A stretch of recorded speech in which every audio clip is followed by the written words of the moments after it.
Hello and welcome into this edition of the Golf Channel Podcast with Rex and Lav. And if you are joining us on YouTube, first of all, welcome.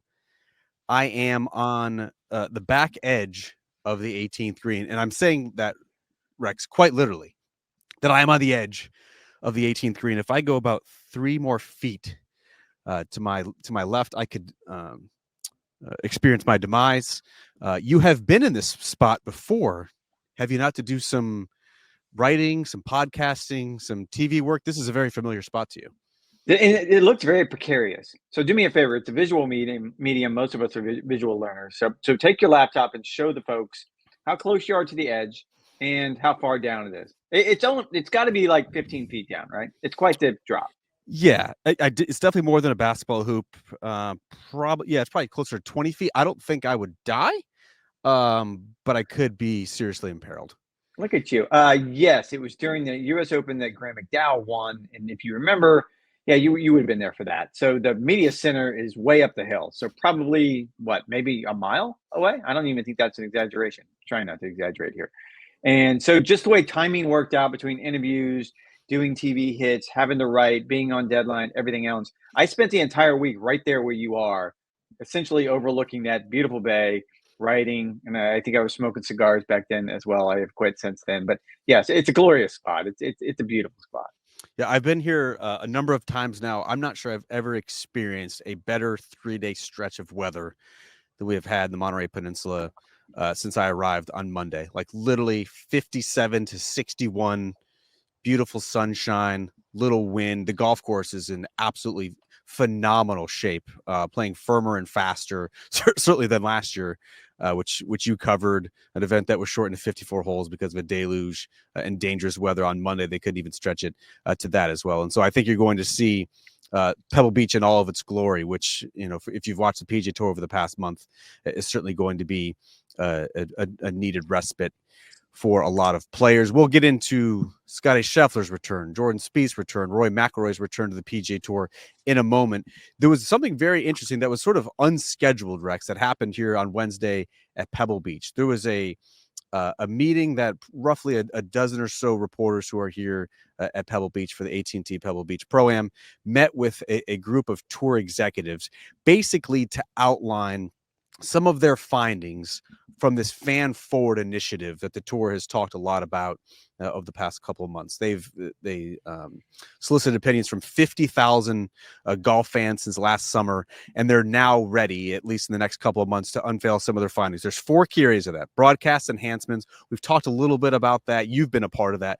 More walk and talks, more accessibility, more focus on the Friday cut line, things like that. They're going to be talking about the on-site experience, sort of making it an experience like Formula One, where, yeah, you don't have eyes on the race or the golf tournament all in one spot, but you can still make it sort of an immersive experience. But I think the main takeaway that what happened and sort of the headlines that you're seeing across golf websites today on Wednesday, Rex, is this tour's renewed push to look at pace of play. And it seems finally that the tour is ready to have a crackdown on pace of play, how long it takes players to complete rounds, what it means for the fan experience. How much are you surprised, I guess, that either it took this long or the impetus that it finally took for the tour to address what has been an issue for decades, if not eons?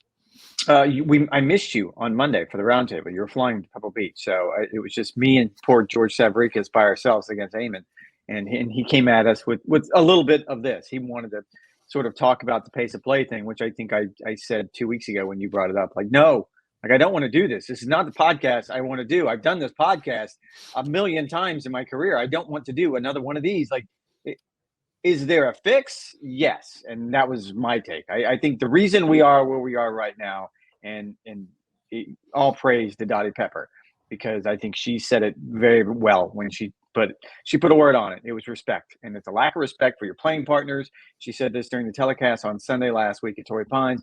Lack of respect for your playing partners, for the fans, for the product, for the tour, for the media partners, for everyone, essentially, is what it is. And I actually took it one step further. I think there was one more word that needs to be added to that, and it's will. Like, yes, if the PGA Tour really wanted to do something about it, the Paradigm of Hope was just on TV the other night. It was on ESPN.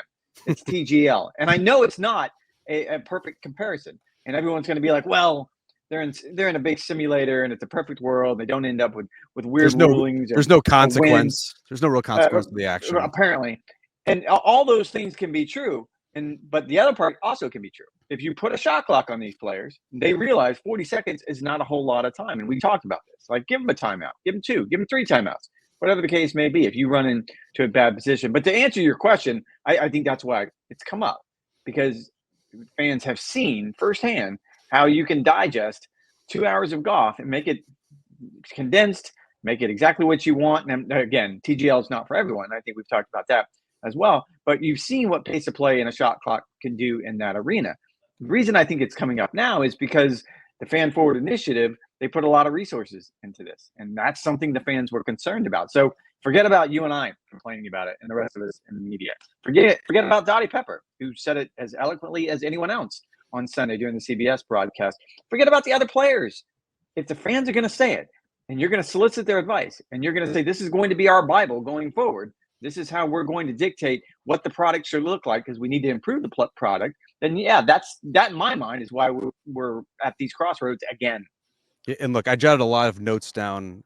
We were in the lodge, and so I'm going to be referring to this because I want to make sure that I get it right. Because pace of play was really the biggest takeaway from what was an hour-long meeting with these tour executives. You mentioned the shot clock. That was something that I brought up specifically with Tyler Dennis, the chief competitions officer, as well as Gary Young, who is in charge of rules and competitions as well. They didn't explicitly say, like, yes, we are going to consider implementing a shot clock on the PGA Tour. Keep in mind that would be very difficult to do. It's really easier to govern in a MLB stadium with pitch clocks. It's easier to govern in an arena of 1,500 seats like TGL, where it's all sort of confined. Golf tournaments are anywhere from 120 to 156 players spread out over dozens of acres, basically the entirety of the day. And so they are going to look at it. And tour executives' point was that we already do have a shot clock. It's just kept internally. They have ShotLink data that shows the average stroke time that players on the PGA Tour are taking. And Tyler Dennis said that that's about 38 seconds. And so, yes, is this one of the more aggressive measures as you could take to ensure it? Probably. And I think that's something that the player group who's going to be looking at pace of play is going to look into. Because you look at the trends across other sports. Major League Baseball trimmed about 30 minutes off its game times by going to the pitch clock. Even NBA Commissioner Adam Silver on Wednesday said that he is going to look into trimming the amount of time for quarters in NBA from 12 minutes to 10 minutes, essentially trying to keep it at 40 minutes of game time and keep it within a 2-hour broadcast window, which sort of meets the consumer demands and the changing media habits that you see. And so that's sort of all on the table. What the PGA Tour is either discussing or about to implement is the use of range finders in tournament competition. That has been tested on the Corn Ferry Tour. Gary Young said they're probably going to start testing these at a mixture of team events like the Zurich Classic, signature events sometime in the spring and summer, sort of get a better gauge on whether this is something that could actually lop off time. You and I have covered the PGA Championship. This has been in place since 2021 in that event. I think it's unclear, Rex, like how much time rangefinders actually save. Keep in mind, most good caddies are going to be looking at that as a reference point for yardage, but they're also going to be consulting with their yardage books as well. And the amount of time that players are taking is not on the tee or in the fairway. It's on the green. And so that's where I think the shot clock still has some viability. If you have a shot clock on each and every green that is controlled there, that's sort of the element of the game that I think is more worth looking into. The PGA Tour also said, Rex, that they're going to take a, quote, hard look into transparency. If you are a longtime listener of this podcast, you know that you and I have been harping on this, been beating the table on this, that we want to see transparency, name and shame the slow players. And so they actually said that they are looking into publicizing what has been private information about players' average shot time with ShotLink data, also publicizing for the first time violations and any monetary things. They also said, in addition to strokes, which of course has been done just once since 1995, they also could dock FedEx Cup points. And so they're looking at, financially, looking at competitively with strokes, and they're looking at competitively with playing status as well as it comes to FedEx Cup points, which I thought was a very interesting point as well. Well, and you asked me, but I don't think you ever got around to answering the question yourself. Why do you think the tour finally got to this crossroads? I think the fan survey certainly pointed them in the right direction. Now they have data to suggest that this is what fans of the PGA Tour want, as opposed to just sort of relying on an opinion or, player fervor, whatever the case may be. Now they can actually point to a data point and say, look, it all comes down to the broadcast. They want to improve the flow of the broadcast. I think that's an important distinction to make. Major League Baseball trimmed off 30 minutes. Adam Silver wants to keep within a 2-hour window for the NBA. The PGA Tour is not necessarily looking to take a 5.5-hour round and all of a sudden trim it down to 4.5 hours. That's not a realistic expectation. That's not really what they're interested in. What they're interested in is the fan experience, both on site, not having so many slowdowns, as well as the viewer experience on TV, where you're not sitting there watching players mark and remark 2-footers and showing short putts. The cadence, the flow needs to be sort of more energetic and fast moving, as opposed to what we saw, and you saw firsthand at the American Express, where it really slowed and grinded down to a halt. And I had this conversation last fall at the RSM Classic with Andy Wetz, who was at this meeting today. He's the tour's chief marketing officer, who really spearheaded this. And he talked about the idea that when it comes to the actual telecast, that I think the line that he used, or something to the effect of, we're showing too many 2-foot putts. And I'm not talking about Golf Channel or NBC or CBS. It's a collective. This is how golf is produced. And you don't have to. You probably shouldn't. That's not what the fan wants to see. They want to see more tee shots. They want to see more short game around the green. They don't need to see tap-ins for par. Like, no one's tuning in to see that. To go back to the pace of play issue, I will just point out one thing that did come up during the roundtable on Monday, and I think it applies here. Mark Russell, who you and I both love, and shout out Russ. And he actually got a cameo in the TGL match this week. Love by the way, so good for him. And I do a fantastic Mark Russell, very limited fake impression, if you ever want to hear that as well. But he would always argue to me that I'm going to go ahead and do it in his voice, because I can only do it in his voice. It's Rex. We have to have everybody going 55 miles an hour. We can't have somebody going 35 and someone going 85. I need everybody going 55 miles an hour. That's a really good Mark Russell. You got to hand it to him. Kudos to you. And his argument was that you could see the actual true slow players once you got to a golf course like Colonial, where it was a bit of a shorter field. It's a 120-player field at the time. The golf course was set up for walking, and that's when the slow players stood out. I would argue that in the new reality of the PGA Tour, where you have signature events now, that you don't have too many players. You don't have to worry about the guys going 55 or 85 anymore. The only thing you need to worry about now is 35, because now either you have signature events, which are 72-player fields, or starting next year, it's going to be anywhere between 100 and 120 players. Any golf course in the world should be able to hold up to that. You should have a decent pace of play if you've only got anywhere between 60 and 120 players on the field on the golf course at one time. So that argument doesn't hold anymore. So I can see why the tour is coming around on this. Yeah, and Gary Young clearly went to the school of Papa Russ by making the point that, shout out Little Russ. Happy birthday, Little Russ. Happy birthday, Little Russ. That slow players have been able to hide on the PGA Tour, because there are always going to be roadblocks. When you're playing in threesomes, when you're playing this time of year with sort of a condensed window because of daylight, like you really can't separate or decipher the slow players from the fast players, because you're always sort of going to have a roadblock somewhere. You're going to be waiting, whether it's reachable par fives, whether it's drivable par fours, whether it's watery par threes. Like you're going to be able to catch up at some point. I can envision a scenario though, Rex, and let's say the next 18 months, when you get sort of the mid to the end of the 2026 PGA Tour season, that you can see the PGA Tour executives doing a victory lap. Because keep in mind, beginning Jan 1, 2026, field sizes on the PGA Tour are going to be reduced. Some of the issues that you currently have on the PGA Tour with 144-man fields and limited daylight, you can only go so fast. because you have to have tighter tee time windows. And so once you limit that, once it is 80 players, once it is 120 players, like the flow is automatically going to be better.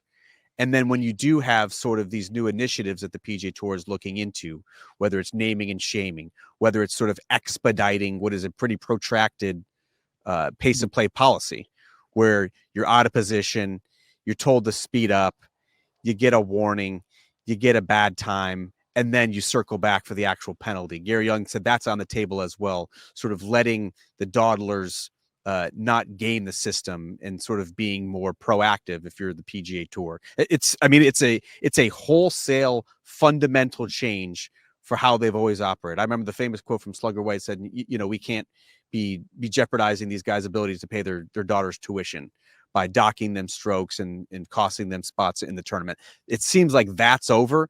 And the PGA Tour is most encouraged that a lot of the input is not coming from broadcast partners. It's not even necessarily coming from the fans and wanting to have sort of a quicker experience. It's coming from the players as well. Player input after the fans sort of made this push. Now it's the players who are taking ownership of this. And I think it's important, and you mentioned this, but you probably need to double down. They're not going to cut 30 minutes off a round. They're not going to do what MLB did. And look, no one enjoys those games being faster than me. Like I'm shocked that you have a game that is as entrenched in the historical value of what made baseball beautiful is an inning can go on forever. That's what we all love about baseball. And yet somehow they found a way to trim 30 minutes off an average game. That's an incredible amount of time. I don't see that happening on the PGA Tour. But to your point, I don't think if they are proactive about this and they do take these steps and they do start to get out in front of it and they do start shaming players, that we don't end up with a situation where we were on Sunday at Torrey Pines when a threesome of leaders, the last group, took 3 hours to play 9 holes. That doesn't work for anybody. It's a very delicate balance, to your point, Rex. Like if I'm here at Pebble Beach this week and it's Sunday and you've got an amazing duel between Scottie Scheffler and Rory McIlroy, I don't want there to be a 40-second or 60-second shot clock on the 7th hole if it's 50 degrees and it's blowing 30. Like I don't want the competition to be compromised just because they're trying to appeal to this audience that needs to get it quicker and faster. That the telecast needs to move at a more brisk pace. I don't want a player to have to rush over his second shot into the watery 18th because he's worried about getting a shot clock violation. Like there is a very delicate balance between making a product that's more sort of conforming to our changing habits of this generation, while also sort of undermining the competition and making it sort of goofy golf, where you have this sort of artificial number of, we need to finish each shot inside 40 seconds. Whereas let's just let competition shine, because that's actually the core foundational component of the PGA Tour. No, and I think if you start going after the habitual offenders, the reason I was so optimistic when the PGA Tour tinkered with the pace of play policy a few years ago is because they went away from the idea of penalizing groups. That was always sort of their MO, where if a group got out of position and then you got a bad time and then a second bad time, that's when fines started to pile up. When in fact, out of a group of threesome, the tour official knows exactly who's causing the problem. And I think we had this conversation on Sunday night talking about it wasn't Andrew Novak on Sunday at Torrey Pines that was causing the problem. Every time the camera swung to him, he was hitting a shot in the air. That wasn't the problem. You know who it is. And I'll actually take it a step further, having watched the TGL match this week. I wasn't surprised that Tiger Woods got a shot clock violation. Very slow player. On the green. Very slow player on the green. Not necessarily tee to green, but on the green, he invented slow play. Like he would get just glacial on the greens in his prime, just like Jack would. Yeah. And I think there's something to that, to your point. That's why I like your concept of, I think most shots, and I did this a few years ago. I think it was probably at the Players Championship, where I walked Rory McIlroy's round and I timed every single shot he hit. And on average, tee shots were 26 seconds or something around that. Approach shots were somewhere in 31, 32 seconds. And then it wasn't until he got to the green that now we start getting close to 40. So it's 38, 39, 40 seconds, somewhere around in there. I think most players, that's the MO. So no, I don't need to see the shot clock on the tee or in the fairway. Put it on the green. That's genius. And again, give them timeouts, however many you think is fair. So if they do find themselves in a situation, they can always just throw the flag up in the air and they can take a timeout.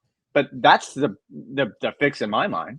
It all goes back to sort of this central theme. And it's one that I touched on in a column on NBCSports.com/golf on Tuesday, where the tour is trying to toe this very fine line of being entertaining while also sort of maintaining the history and the legacy and the tradition of being the world's strongest tour. And there's this push to sort of have all these elements that we've seen added with these golf adjacent things, whether it's TGL and the fast pace, whether it's YouTube and the influencers, whether it's, broadcast enhancements and being more open and accessible. The core PGA Tour product is still based on intense competition among the best players in the world. This should be, behind me, Rex, like an amazing canvas for the tour's best players this week. It's the second signature event of the season. Almost all the top players on the PGA Tour are here. Sans Xander Schauffele, who's targeting a return in a couple weeks' time at the Genesis Invitational. Like, this should be as good as it gets for the PGA Tour. I don't think anyone's going to be talking about pace of play or pre-round interviews or, on-site creator content, is assuming the golf continues to be played at a high level among the stars. I think that's an important point to keep in mind as well. One other note that came out of the conference call with the tour executives today, Rex, was the PGA Tour executives confirming that, yes, they are potentially undergoing changes to the Tour Championship format. And the tour said they're actually expecting to deliver proposals at the next Tour Policy Board, which, if approved, could be implemented at East Lake this year. If they can't seem to come to some sort of concept alignment among players, among fans, among broadcast partners, they'll probably just kick the can to 2026. As it relates to the players, Rex, who are you most interested in seeing back inside the ropes this week on the PGA Tour? Is it Scottie? Is it Rory? Or is it Jordan Spieth, who's making his first start since August in that hand surgery? For me, it's Scottie. And again, my level of concern is still pretty low, especially after hearing him talk this week at Pebble Beach about the injury. I do think it's funny that he elaborated a little bit more about exactly what happened. And I'm still having a hard time wrapping my mind around exactly how you hurt your hand trying to make pasta. But no. He explained it, and it actually makes a lot of sense. Very he was dangerous. Using a wine glass. He was using a wine glass, correct? Yes, but why don't you go stemless? Why do you need the stem? So here's what happened. Scottie said, if you missed this press conference, he said that he was making homemade ravioli. He was at a rental house, so he didn't have the necessary tools and utensils to do so. What he had around was a wine glass to sort of cut the dough for the ravioli. So he takes the wine glass, pushes it down onto the dough, snaps, and all of a sudden, glass goes into his hand. Bloodshed everywhere. He did say the ravioli was good, but probably not worth the pain. Rory had a good barb as well, saying, look, the dude made like $70 million last year. Why does he not have a chef? There's something to that as well, but he's the one that interests me the most because he's the world number one. He had an extended break. He probably needed an extended break. I don't foresee any problems. If anything, I would imagine there's going to be a little bit of rust because he wasn't able to do what he normally does during his off season, even the abbreviated off seasons that we normally have in golf. So I'm not exactly sure. I'm not exactly anticipating him coming out swinging and being Scottie Scheffler right out of the gate for a lot of different reasons. But I do think that we'll see something close to the product that we're used to seeing. It's Jordan Spieth. I know that's who you're going to say. It's the exclamation point. It's the one you've been waiting to come back, and I know that's where you wanted to go. No, it's definitely Scottie, and I actually think my expectations for Scottie are high. It's not like he took 3 or 4 months off from competition. He did just win in his last start, the Hero World Challenge, in early December. He apparently is in fine form. He shot 63 at Cypress Point just a couple of days ago. It was 6 under for his first 6. Watched him on the range, watched him in his practice round. Like he's not missing the center of the club face, just like you would expect with Scottie Scheffler. Is there maybe some competitive rust once you get the scorecard in your hand? Rory McIlroy earlier this week sort of marveled at the sort of seemingly mistake-free golf that Rory plays, or that Scottie plays, the number of bogey-free rounds. Is it can we expect that sort of precision right out of the gate? Probably not. That's probably a little unfair. This golf course, Spyglass as well, very small greens, small targets, obviously big penalty if you do miss them. It's not the easiest way to start the season. He said he would have loved to play Kapalua. huge fairways, huge greens. Would have loved to play the American Express, another scheduled start. Dome golf, pretty easy, low scoring is to be expected. A tough start, certainly for the season, but I don't think Scottie will get too off. I did ask him, and something that we discussed on last week's podcast, Rex, was would Scottie potentially add a start to his schedule after missing 2 ahead of the Masters? I asked him that explicitly on Tuesday. He said it's going to be sort of a feel as you go type thing. Keep in mind, over the last 3 years, Scottie's won 2 Masters. He has played at least 7 times ahead of the year's first major if he has his usual schedule, which would be this week, Phoenix, now Torrey, Bay Hill, Players Championship in Houston. That would be 6 times ahead of the Masters. There's no real obvious choice that Scottie could add, but he did say it'll be sort of a feel as it goes. And if he needs to add one, he will. He's also not going to disrupt the flow and the cadence just to get to a certain number. How about Rory McIlroy? We saw him in Dubai, his first start on the PGA Tour since the Tour Championship. Is it all about Augusta at this point? Are these just sort of test runs for him, preparatory? How much stock do you put into Rory's season debut, Rex? Not a lot, for the reasons you just pointed out, because he can win multiple times in a season, which he did last year, and he has done more times than not over the course of his career. But that's not what we're defining his career by anymore. I don't, no disrespect, but I'm not worried about how many more Canadian Opens he can win or how many times he can go to the Zurich Classic and win alongside Shane Lowry. Although I'm covering the Zurich Classic this year, I'd really like to see that. I think this has more to do with him just trying to figure out whatever the formula is at Augusta. And he's tried so many different things. Like, I don't think anybody has left a stone unturned like Rory has when it comes to trying to figure out a way to be his absolute best going into this year. And some of the things that he talked about really towards the end of last year and at the beginning of this year about how he's approaching the swing a little bit differently, that he just needs to get his body to move correctly. And so he knows that when he puts himself into the situation, going back to Winged Foot, that he knows his body is going to do the right thing. Now, maybe your mind doesn't always do the right thing. So it seems to me he continues to try to make that progress. And I think I probably have sat here for the last 5 years and predicted that my big, bold prediction is that Rory would win another major, hopefully the Masters, to complete the career Grand Slam. I don't know if I have a high degree of confidence at this point. It has less to do with Rory and his game. He can clearly still win on the PGA Tour, but it just, something clicks inside of him when he shows up at Augusta, and there's no getting around it. I just don't think that, I don't know if there is a magical formula that allows him to show up there and have some sort of clarity of thought and some sort of absolute knowledge, absolute calm that I'm going to do the right thing in every situation. I haven't seen it. Yeah, I like the steps that he's making with his golf swing to sort of get more mindless, to make it more efficient, to make it less reliant on timing, to make sure that any of the sort of physiological changes that happen within a player when you're in sort of major championship contention don't unravel him, which I think is sort of what happened over the closing hour and a half at Pinehurst. If he can sort of set the swing aside and know that is in a solid place, then he can focus on sort of the other elements that he needs to do, whether it's breathing or staying in the moment or whatever it's going to take to finally unlock a major championship. As it relates to this week, yeah, like, do I put a bunch of stock into it if he finishes second or if he finishes 40th? He finished outside the top 60 last year in this event. He still had a fine season, still had an opportunity to win a major championship. You may have missed it, but Rory had an interview with Ian Carter of the BBC seemingly last week, where Rory outlined his 3 goals for the remainder of his career. 1, win a Masters, complete the career Grand Slam. 2, win an Olympic medal. Came very close last year in Paris, unraveled over the closing 9 holes. He will be approaching 40 years old during the next Olympics in 2028, but obviously he should still be one of the chief contenders there. And he'll win an away Ryder Cup, which he said remains one of the most difficult things to do in all of golf. I like to hear him verbalize that because it's good to sort of put his Wait, he's already done that. He's already done that last thing. Win a second one. Win a second one. All right. That one, he's not saying it like explicitly, Rex. It almost seems like that he sort of used that one as a fluke.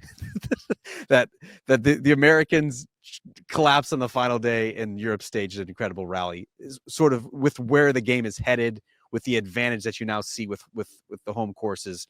He's saying that winning a second away Ryder Cup is really a career goal. And so I like to hear him verbalize that. I like to sort of view what he accomplishes from this point forward, age 35 season on, through the prism of like, these are what his 3 goals are. And I wonder if it's going to be difficult, Rex, for Rory at this stage in his career. I think this is his 17th season on the PGA Tour, to sort of get up for regular events on the PGA Tour when it's so clear at this stage of his career with all these accomplished. There's really only a couple things that could make him either the most accomplished European player of all time, one of the best players of his generation, certainly as it relates to completing the career Grand Slam, one for absolutely the record books. I mean, I think that's certainly a fair concern, because how much more motivation does he need to win another Canadian Open? Not to pick on the Canadian Open on just this hating on the RBC Canadian Open. No. We love our friends north of the border. I do, and I covered it last year. It was a great event. I thoroughly enjoyed it. I just don't know what's going to motivate him anymore at this point, other than those things. You're right. The fact he verbalized those things kind of makes it clear, well, what do I go into the season? However, I will say he still clearly has a passion to compete. I don't think that's ever been in question. When he's feeling it and he's playing well, I don't think anyone can sit back and question, does he really enjoy to do this? I don't think anybody that watched him leave that parking lot in a huff last year at Pinehurst can question what it meant to him, because clearly it means the world to him. And I would keep going back to the idea that he clearly still has the game to win, just not at Augusta, but at Oakmont and in Ireland at the Open Championship and anywhere else the PGA Tour ends up. It's between the ears. Like, there's clearly something that's just not clicking when he needs it to click. And you could sit here and make the arguments that, well, the competition is better than it was when he was winning early in his career. Maybe, but he was winning by 8 earlier in his career. So it's not as though he never lost that talent. So clearly he's gotten to a point now where it is a mental hurdle. And I don't know how you get by that. Yeah, I'm very much looking forward to see Rory and the rest of the PGA Tour stars. I know the PGA Tour has been playing for the past month with attention divided because of the NFL. Like, this feels, Rex, like the unofficial kickoff point to the PGA Tour season. So many stars, an incredible. Only because you're there. It's your first event. You're just doing it. I'm excited. I'm excited. You're a prisoner of the moment. I'm excited. If you're not jazzed for this event at this golf course with this field, like, I know there's been so much, I almost said a naughty word, so much kvetching, so much hand-wringing about the PGA Tour and the product that they're putting out. Like, this should be an incredible showcase with nothing to divide our attention. There's nothing else going on this weekend. I hope you guys enjoy the golf. Rex and I will be back to record the podcast Sunday night on your televisions on Monday. Full recap of the AT&T Pebble Beach Pro. And we may, again, touch on some of the discussion that we had today about pace of play and where the PGA Tour is going in that direction, as well as anything that comes up for the rest of the tournament week. You guys know the drill. Find us in the comment section on YouTube. Ask a question. If you ask a good one, we'll put you on TV. If not, hey, we'll probably put you on TV as well. Yeah. All right. Thanks for listening to this edition of Golf Channel Podcast with Rex and Lab. You guys know the drill. NBCSports.com/golf. You can find all my content from on-site this week at Pebble Beach. Thanks for listening. Thanks for the support. We'll talk to you guys on Sunday night. Happy birthday, Russ.